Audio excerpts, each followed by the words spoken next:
there any relevance of native speaker norms? That's a question for TEFLologists. Is it better to focus on form or to focus on forms? That's a question for TEFLologists. If you use a textbook, is your classroom authentic, or should your approach be more learner-centric? From feedback to learner autonomy, we'll discuss it all on TEFLology. I'm Matthew. I'm Rob. And I'm Matt. And welcome back to the TEFLology Podcast, a podcast all about teaching English as a foreign language and related matters, presented by 3 self-certified TEFLologists.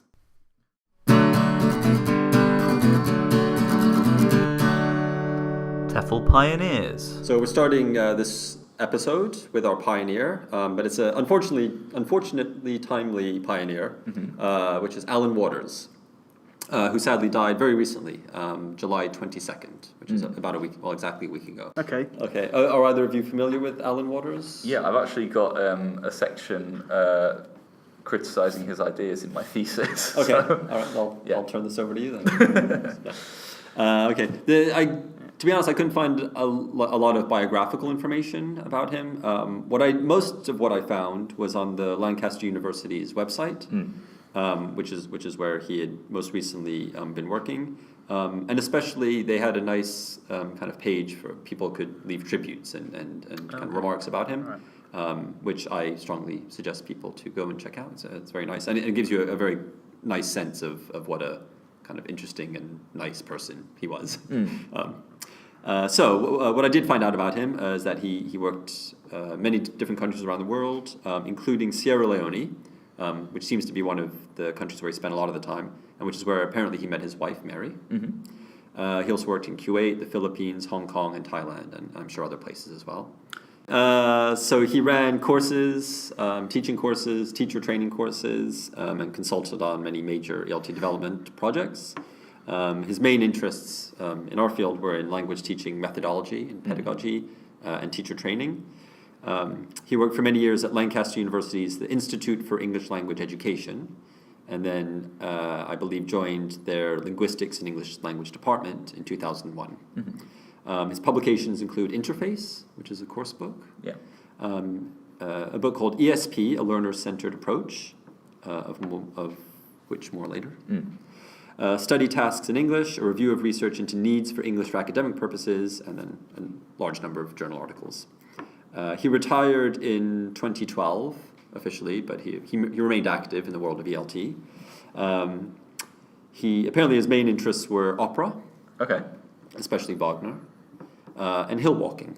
I actually knew that. Okay. I knew he was an he used to do hill walking guides around the Lake District, I believe. Yeah. Apparently, especially interested in the Lake District. Although apparently he found nice hills to walk on in Hong Kong and all around the world. But there are some nice hills in Hong Kong. Yeah. So to be honest, I didn't know too much about Alan Waters. I had read very little, if any, of his writing before. But looking into his research, I kind of, especially more of his recent writing, found some what I thought were very interesting ideas that he's put forth. So one of them is he wrote this book on ESP, which is English for specific purposes. What he argued for was that ESP should not be seen as teaching kind of specialized varieties of English. In other words, this is English for construction, so you teach all this construction vocabulary, etc. I mean, it could be that, but basically he saw ESP as an approach to teaching, a general approach that basically starts with the learner's reasons for wanting to learn English. Okay. So you could apply ESP, I suppose, in this case, to any teaching context. Okay. Yeah. So that makes sense to me, I think. Okay. Although I think if you ask learners, like in a university setting, what they're studying, what they're looking for, then the answer that they give is probably going to lead them towards one of those other kinds of, specialist English. Right. Which I think is fine. Yeah. So he's saying, make all type of teaching ESP, like make everything specific. Is that what he's saying, or is it the opposite of what he's saying? or something in between. Yeah. Like make everything tailored to the learner's needs, Basically, yeah. That's So what it's it sounds rather like. than trying to make them fit into a specific area. It's kind of like a needs analysis, right? Yeah. That's what it sounds like, yeah. Mm. Moving on to the next one. He wrote a paper in which he identified a difference in our field between a technology and a science. Okay. So he identified language teaching as a technology. And he made this distinction, I think because he saw that, his sense was that language teaching was being thought of more as a science than as a technology. Right. So his point here was that technology, which he described as an attempt to effect practical improvement in some kind of real-life procedure, is what language teaching is. Science is maybe applied linguistics, is the science behind this particular technology. Right. And the science is just what's trying to make significant discoveries about particular kinds of natural phenomena. And when did he come up with this idea? This is from a very recent paper, actually. Oh, really? Yeah. That's interesting because, of course, Adrian Holiday was writing about technology transfer in terms of like exporting language teaching methods to other, contexts in the 90s. And actually, this is the reason I know a little bit about Alan Waters. So Adrian Holiday is my PhD supervisor. Alan Waters and Adrian Holiday studied their master's degrees together at Lancaster. So, yeah, maybe there's a bit of shared. Yeah. Definitely in the few articles I read by Waters, Holiday was referenced quite a lot. Yeah, critically quite a lot. Yeah, a bit of both. Yes. Yeah.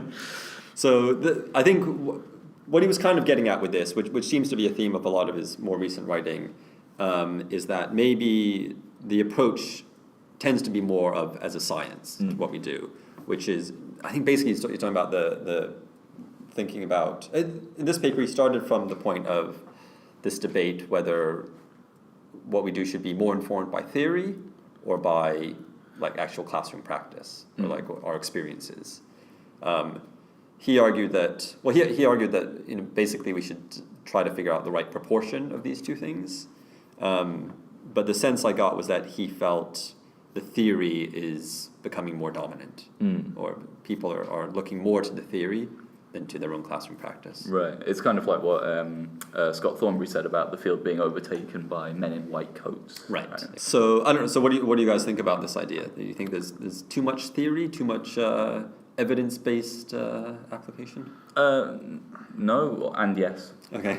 I guess not necessarily evidence-based. Like personally speaking, like recently, or maybe over the past 2 years, I've become more interested in like teacher narratives and like personal stories from the classroom. And I find that these days much more rewarding to find out about like individual stories of success or failure. Okay.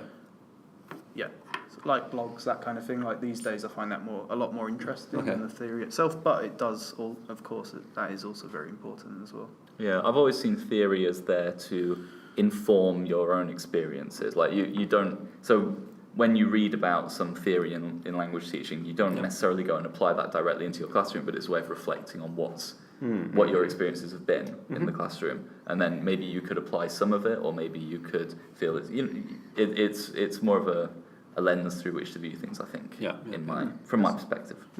Yeah. Like with everything, there's a middle ground between personal and theory. Yeah. Yeah. No, I agree, and actually that's the point that Waters touches on as well. This kind of disconnect between, the people writing and reading those kind of books and the actual huge body of language teachers out there in the world. Yeah. I have a quote here from I think it was an interview that he did, which said, "The native speakers who dominate the professional discourse tend to advocate a form of language teaching methodology based on the L1 experience of learning English." This quote comes in the context of he was explaining why he thinks there's been so little change in language teaching at the practice level, especially seen through popular course books.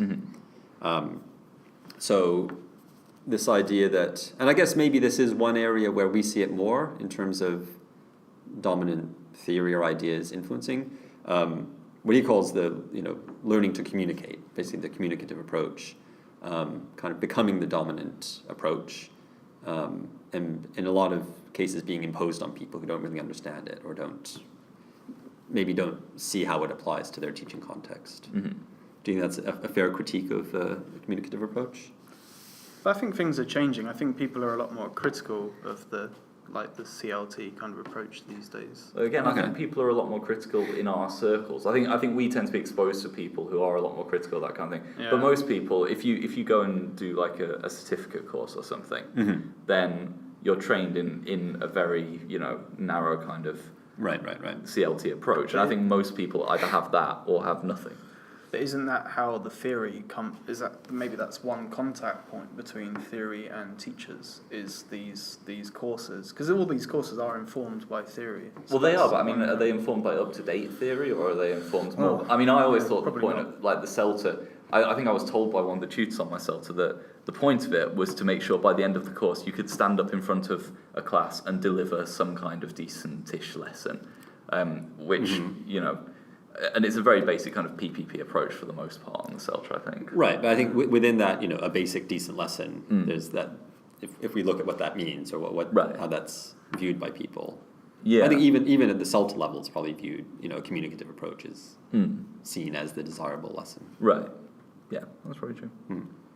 And then the final point or idea of his I want to touch on was his thoughts on critical theory-based approaches.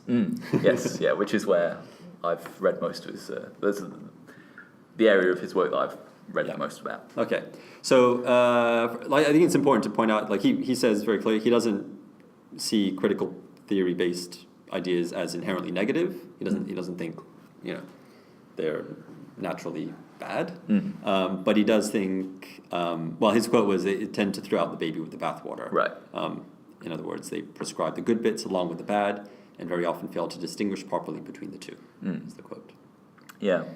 So he had a sort of, from about 2007 onwards, I think he had kind of a burst of critiquing some of these ideas, and he writes very interesting critiques which make a lot of sense, I think. But I think that where the problem with what he writes about that kind of stuff, where it lies, is that he's selecting just like singular aspects of the critiques and not looking at it as a more holistic thing.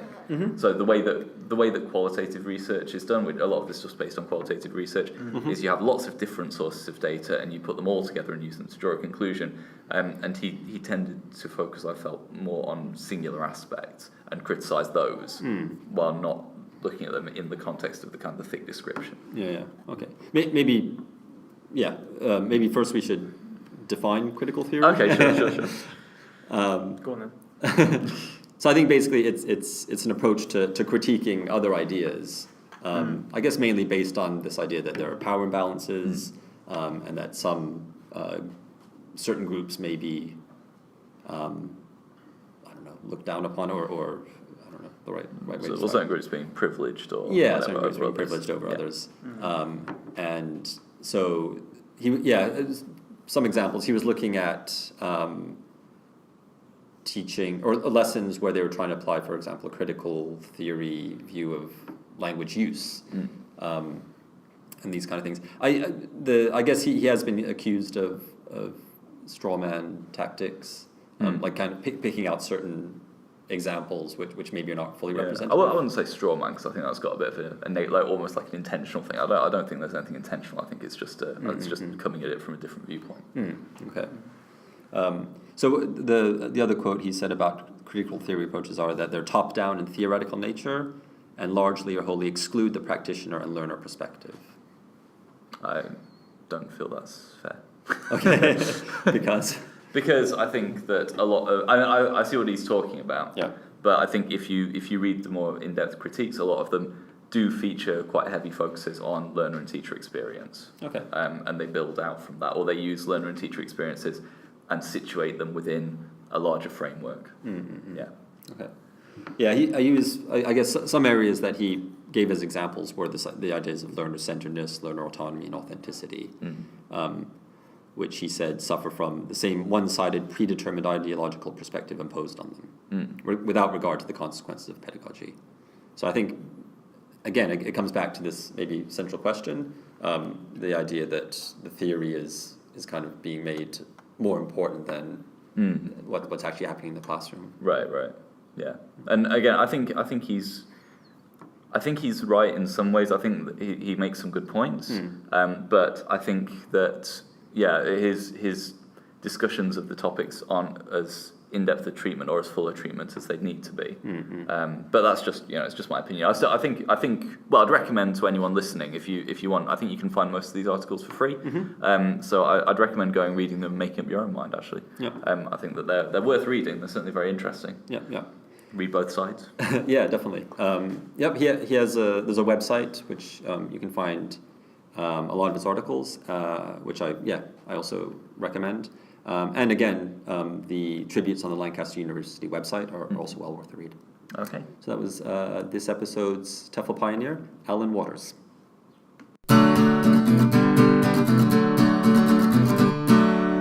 TEFL cultures. Okay, so I'd like to use this section to talk about oral English proficiency tests. Okay, which is this section? This is the TEFL culture section. Okay, good. Which the jingle has just informed us. Well, that happens in post. So I don't know about that. Okay. So just want to be clear. I'm not talking about testing within language programs because there's a lot of testing that goes on within language programs, but proficiency tests provided and delivered by independent organisations. For example, we're not going to mention names today. What do you mean by independent? Independent? Like organisations that specialise in language testing. There are a number of organisations out there, but I don't want to name names. Example. I don't want to name names, okay. And I want to divide my section into two parts, the pros and cons of examining, or being an examiner, and the pros and cons of being an examinee, taking the exams. And recently Rob and I participated in being examiners. Me for the can't say me for the first time, and you did it on the second time for you, wasn't it? A different organisation. What was the first organisation? Oh well, it's beyond the scope of this discussion. But very similar format. Yeah. And this was back in June, so I thought I'd use this as an opportunity to talk about my experiences. Okay. Feel free to chip in. Sure. If you want to. Okay, but we'll just listen to you talk about your experiences. Listen to me. Well, I'm not going to... Yeah, okay, all right. So there are a number of... just to give you a bit of background, there are a number of different organisations that provide oral tests. I'll try not... And like we said just now, I'll try not to mention any in particular, because I don't want to jeopardise my position. I see. Can I mention them? Because I do want to jeopardise Well, the reason I'm worried about this is because... did you hear what happened yesterday with there was somebody, a British Council employee, was like slagging off, that's all right, it's a podcast, it's fine, slagging off Prince George on her Twitter. Okay. And the Sun newspaper picked it up. Yep. And then the British Council released a statement saying, this doesn't reflect the views of our organisation. Yeah. So what do you want to say about Prince George? No, I don't want to say anything. I'm just trying to be overcautious. Which one's Prince George? Is that the baby? Is it? The baby, the kid. What's the baby done? No, but she used a few rubbish baby. She used a few expletives to describe him. But then the British Council came out saying it doesn't represent our views. Blah blah blah. Did she lose her job? I think she's some sort of disciplinary action. Right. So anyway, this is not just to look after a baby. This is kind of unrelated, but I just want to be overcautious today. Okay. Mission accomplished. Given that loads of people listen to this podcast, right? Yeah. The Sun might pick it up. Yeah. If they want to. It's not a bad idea, actually. Yeah. Could you say something about Baby George? Nothing to say about him. To my knowledge, I don't think he's taken any tests, proficiency tests yet, so not really related, not important. There are a number of different organisations that provide oral tests. I won't name any. Yeah, I think that joke's been run into the ground. However, in Japan, oral proficiency tests largely follow the same sort of routine. In that examinees have a rubric to follow, usually ranging from grading criteria between 1 to 6 or 1 to 5. And usually focusing on things like fluency, vocabulary, grammar, pronunciation, and other areas such as how cohesive one's argument or response to questions or statements. I don't think I'm giving anything away when I say that. I think it's fairly standard knowledge. Yeah, knowledge. If anything, you're being dangerously vague. Yeah, well, I mean, that's all right, isn't it, in today's climate? Grading is done in person or through a computer. Okay. So you're often sitting in front of the examinee, or it's done by recording, I think. Some organisations in particular do it by computers. Yeah. Won't say who. Okay. Each test covers a range of spoken tasks, such as free conversation, kind of a warmer, giving an opinion on a topic, describing a photo or a series of photos. And that's quite a common task in any kind of language thing anyway. Constructing and telling a narrative. And responding to questions, just responding to questions from the examiner. Right. And test times usually range from 8 to 20 minutes. Do you have anything else you want to add? Do you have any experiences similar or different to that? I know there are some tests where there'll be 2 candidates taking the test at the same time, or even 3 okay. in certain cases. Which The Cambridge Main Suite tests. you've mentioned the name. It's all right, well, At our university, we're trying to sort out an oral test with a similar kind of thing. So there's like a bit of speech from the prospective student, and then a bit of discussion. That kind of thing. Yeah, we haven't done it yet because everyone's too chicken to apply. Right. Yeah, I think sometimes it'll even be the interlocutor or the examiner who actually asks the questions. Right, yeah. But somebody else who's actually grading, who's not part of the discussion, just sits in the corner. Often there'll be 2 examiners as well, which was the case with the one I did with you. Yeah, not together. We weren't together. We weren't together, no. In that case, we were with a Japanese examiner. It was us being, I guess, the native speaker. We were with a Japanese. Is that part of the how it's designed? Yeah, there has to be one Japanese and one foreign. I see. Person. Again, maybe we'll talk about why that might be later. Sure. Anyway, I was going to sort of break this down into pros and cons for the examiner and the examinee. And if you have any more that I missed out, do chip in. Okay. So firstly, for the examiner, the pros, it's a form of professional development. Okay. It's another type of qualification, and it involves a fair amount of training and quality control. So to have that kind of on your CV kind of, I guess, looks good, and it's a different type of qualification. Yeah. What was the training process for the one that you did? For me, it was, I think it differs between each person, but for me it was like an online kind of video. Okay. And you watch a series of videos, you read the manual, and then there's some kind of quality control test at the end, and then you're allowed to become an examiner. And I did the same program, but I couldn't use the website because it was designed in like 1993. So instead, they emailed some DVDs to me.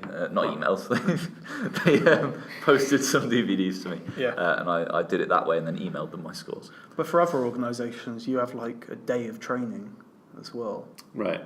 I've never done as an oral examiner, but I used to be an examiner for written. Okay, exam. yes, that's a whole other, Might come on to that again. But I was sent a pack of essays, they sent me a pack of ones that had been marked, showing me what the score was, and they sent me another pack where I had to score them. And right. Similar thing. So maybe it's a form of professional development. Also, if you're engaged in like preparing learners for exams, like teaching wise, I think it could better help your teaching, arguably. If you know what they're going to be doing, you could kind of teach in a way that would prepare them. Arguably. I think so. It's good for networking. Okay. You get to meet most of the people are usually teachers. Yeah. So you get to kind of find out where they work, and you see people that you may know already, and it's kind of a good form of networking. It is great, yeah. I mean, as great as it can be for this kind of thing, but it's like a party. Yeah. Okay. It's good for networking. Yeah. Okay. That's what I'm saying. It requires a day's work, either once to 3 times a year or more, and that depends on the organisation or the location.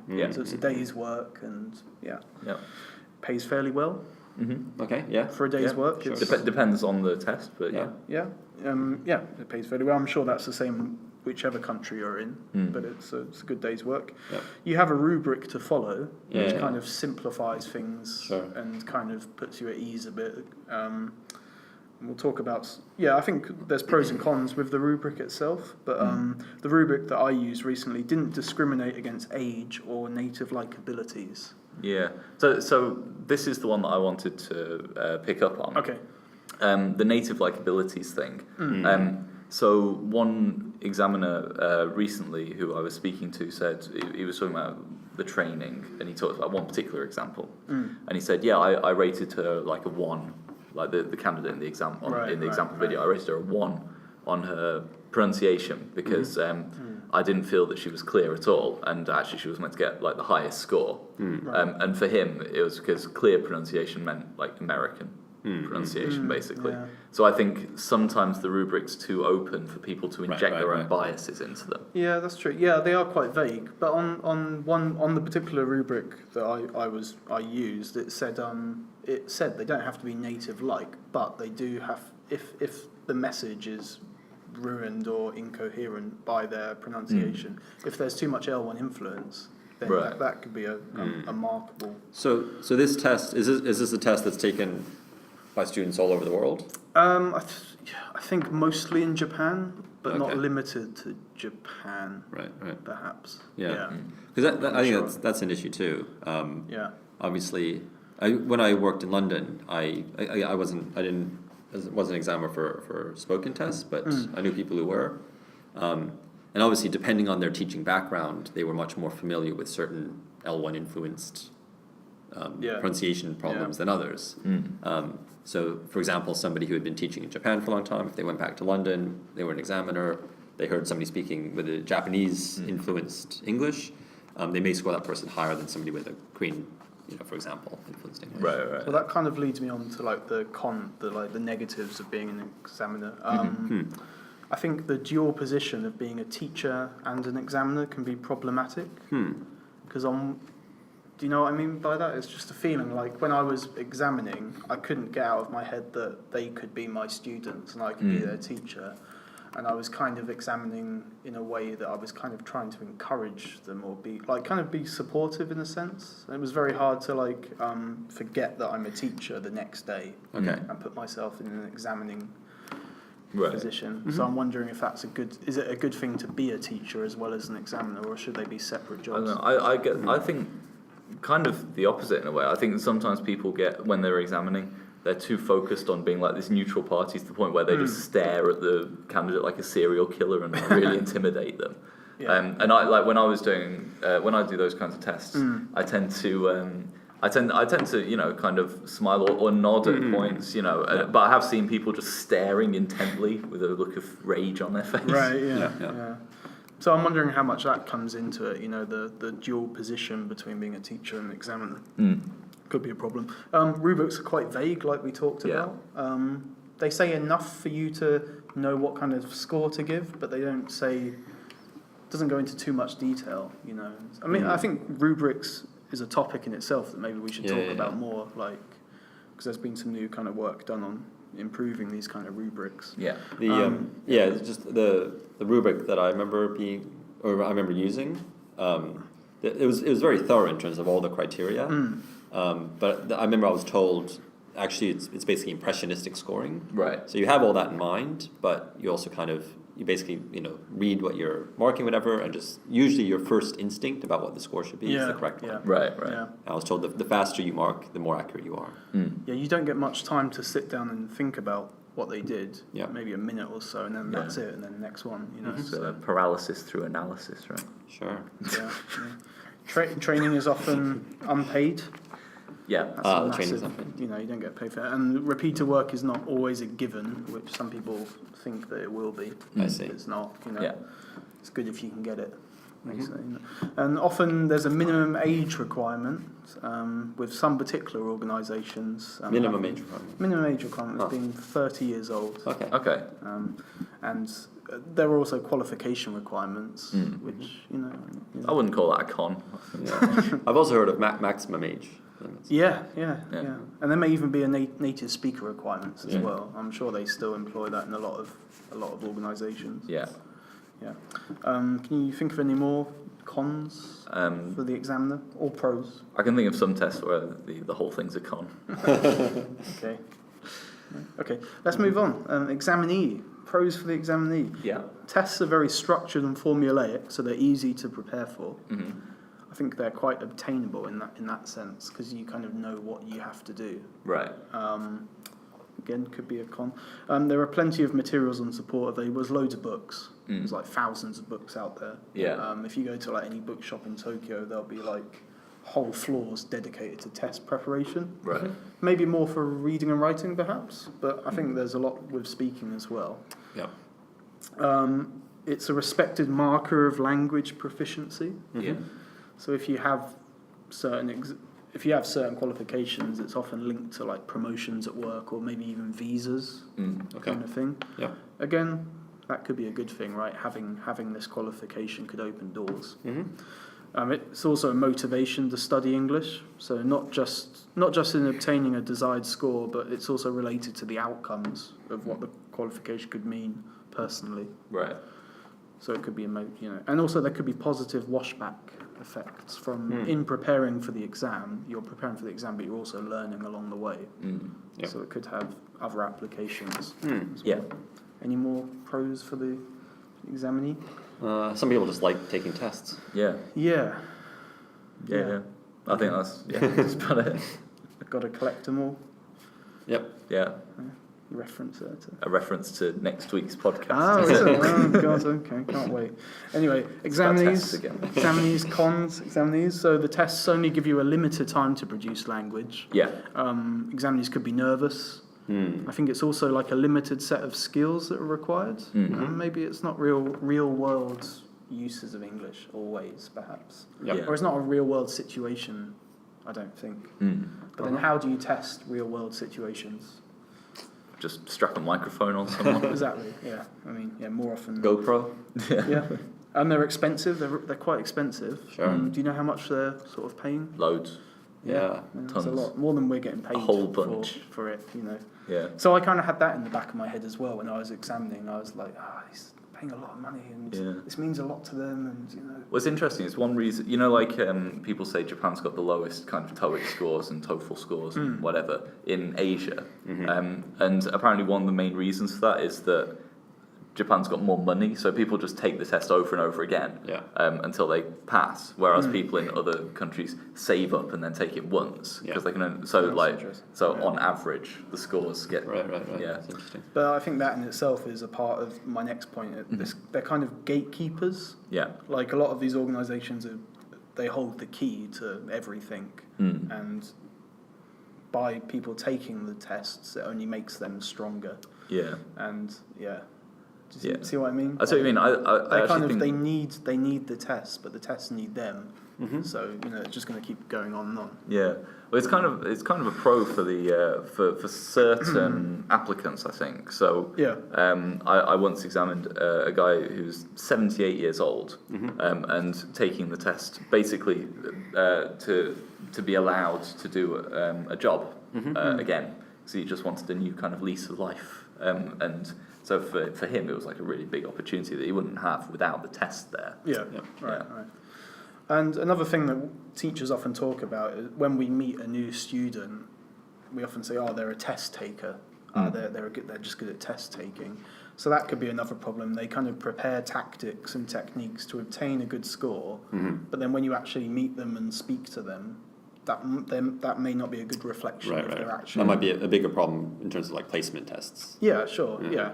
I mean, this is proficiency, but also in terms of placement as well. If they've done this proficiency test, they're going to be placed possibly in the wrong level. Perhaps. I've got a student, that maybe I won't talk about, but also negative washback. So that's part of negative washback, I think. You're learning these techniques, but can it be applied anywhere else? Some things can't be, I don't think. And it could be demotivating if you get a score that you weren't hoping for. Yeah. It might affect your kind of relationship with learning English, perhaps. So that's me. So do you have any other pros or cons for examiner or examinee? Not particularly. I think I think it's a balance basically. There's a limited amount of time for these tests, and they can be very stressful. They're very high pressure, but at the same time, the organisation's got to get so many people tested, and they can only do it on limited days. So they've got to hire venues, they've got to hire loads of examiners. So you've got to kind of just pragmatically, you need to balance off the situation for the teachers versus the realities of testing. So I think that they're probably they're pretty good for that. I think. Yeah. I think they're getting better all the time. Yeah. In terms of balancing the validity and the reliability. Right, and the rubrics are getting more robust. Okay.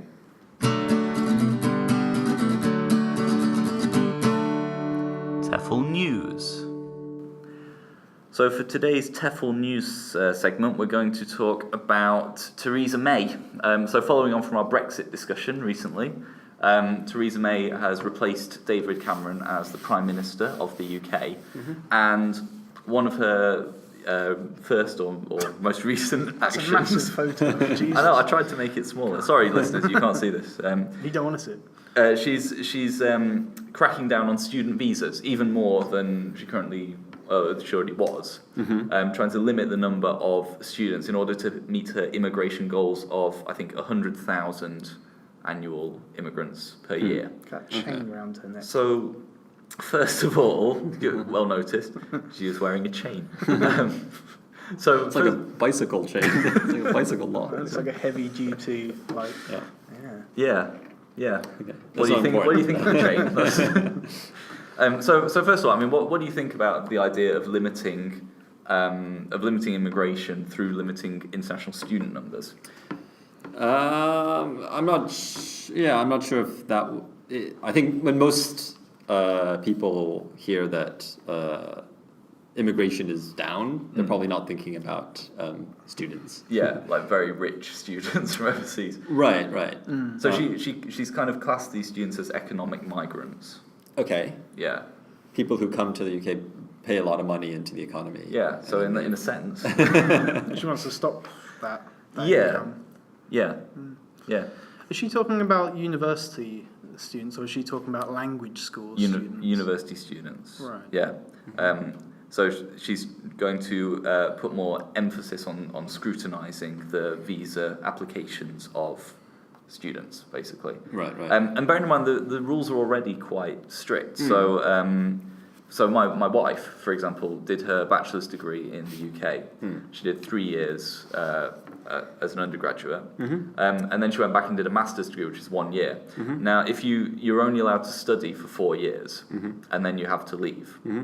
And that's 4 cumulative years. So she did 3 years, and then she went away for several years, and then came back and did 1 year, and that was the maximum she could do. Right. And then she had to leave, unless she got a job within 6 months. Which she didn't. Right. Yeah. Within the UK. Do they still have that? My wife did her master's in the UK as well, and I think, but maybe it was newer. Like they introduced that idea that graduates of universities could stay for a certain period after that. Right. It's a very short period, I believe. Okay. And then they have. I thought it was a bit longer, but Okay. Well, I mean, this was a couple of years ago, so it might be out of date now. But already, I mean, the point is already the process is quite difficult compared to most other countries.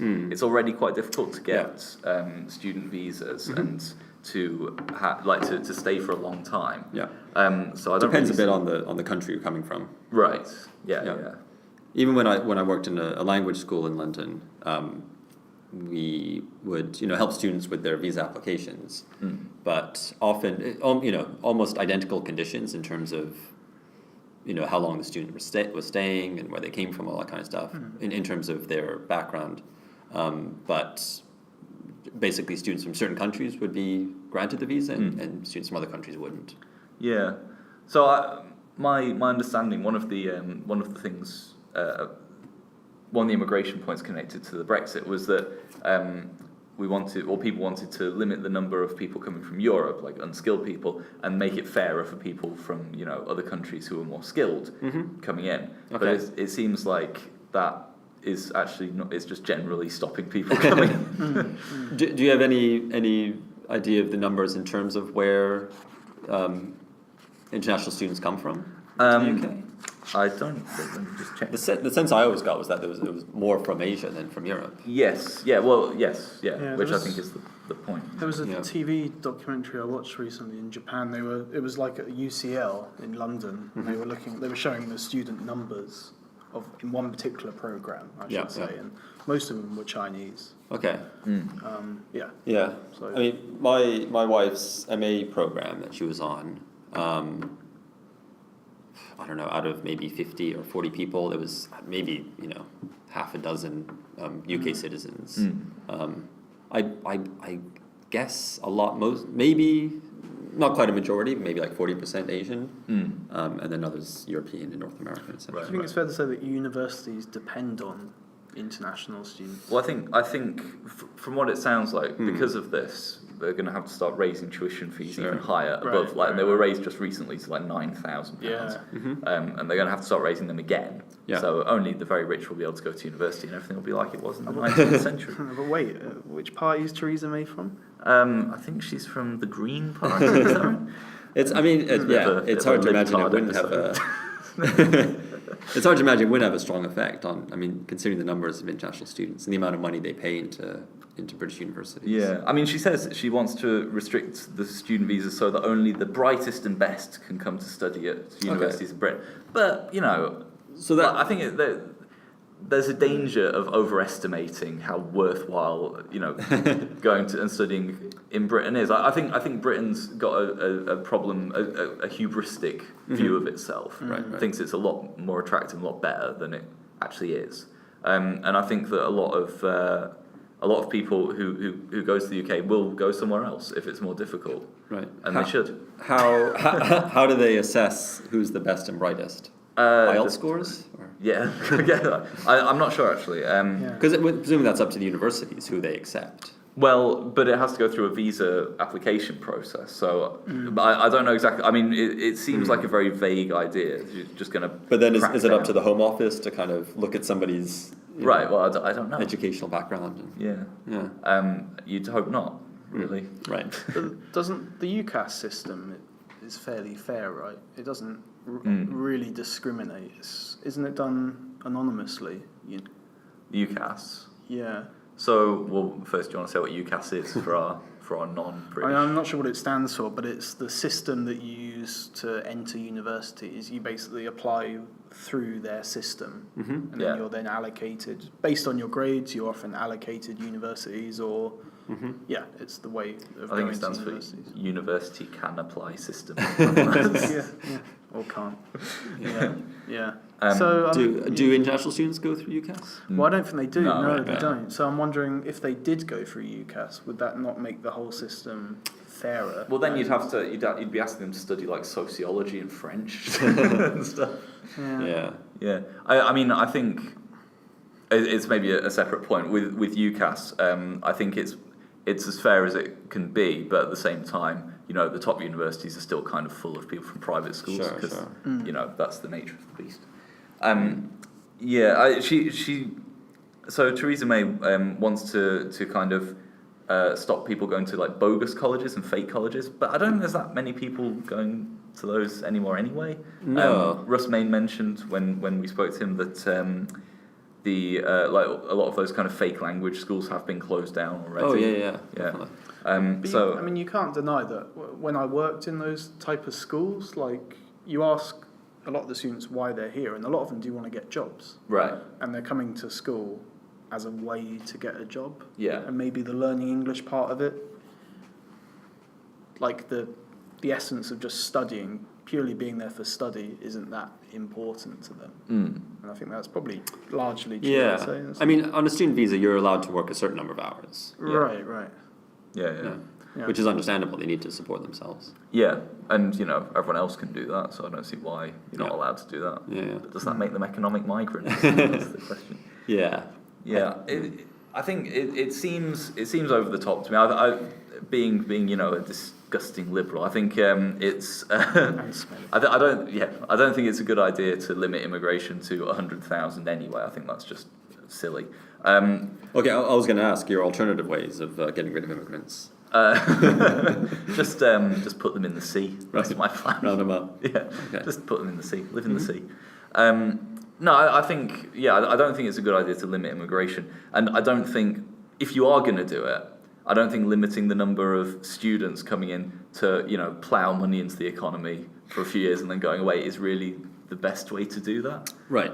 It seems like a very short-sighted way, unless you just don't like foreigners. Right, exactly. And presumably a lot of the ones that do stay would be the ones that stay because they feel like they can contribute something. Right. Or scroungers who want benefits, right? Sure.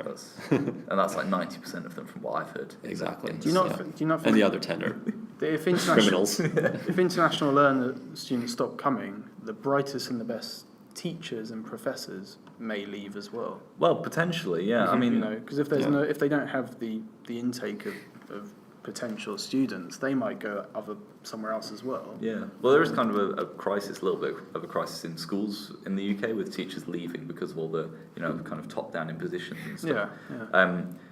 Yeah. But again, I think this comes under the same problem of it being a bit hubristic. It's like I remember a professor in Japan said a few years ago, why should we be bringing in? Why should we hire foreign professors? We should only get people like Nobel Prize winners to work at our universities. Like, yeah, they don't really want to work. I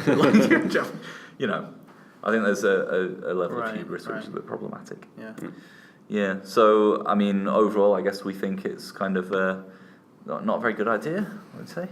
Without knowing all the details. Sure. Right. Okay. Yeah. I mean, the devil's in the details. Right. Exactly. In that detail, in that picture. Yeah. Especially the chain necklace. No, but it's got a beautiful squint.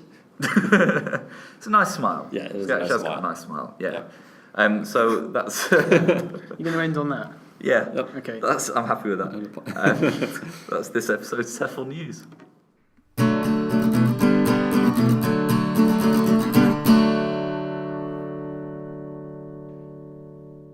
Thank you for listening to today's episode, and thank you to everyone also for downloading our previous episode, which was the interview with Sean Lowen.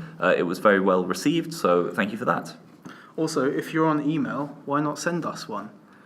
We'd love to hear where you're from, what your teaching background is, because apart from like seeing who looks on our website, we don't really have any idea of who's actually out there. So do send us an email if you're on email. Please.